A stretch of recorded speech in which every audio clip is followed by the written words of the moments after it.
अस्सलामु अलैकुम all of you. आज मैं आप सबको मुतरादिफ अल्फाज के बारे में बताऊंगी। मुतरादिफ अल्फाज को इंग्लिश में सिनोनिम्स कहते हैं। तो चलिए इसकी डेफिनेशन देखते हैं।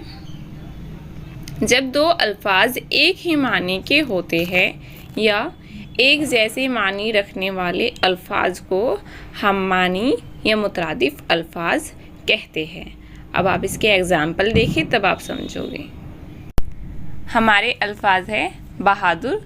बहादुर को मुतरादिफ अल्फाज में निडर कहेगी। अल्फाज डरपोक। डरपोक को बुज़दिल। नौकर। नौकर को चाकर। और यार। यार को दोस्त कहेगी।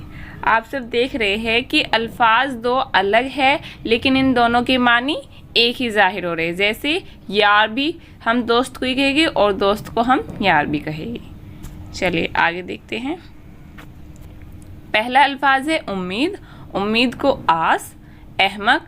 अहमक को बेवकूफ़। शर्म। शर्म को हया। और रंज। रंज को गम। जिल्लत। जिल्लत को रुसवाई। हाजिर। हाजिर को मौजूद। खुश। खुश को खर्म। और काम। काम को काज कहेगी।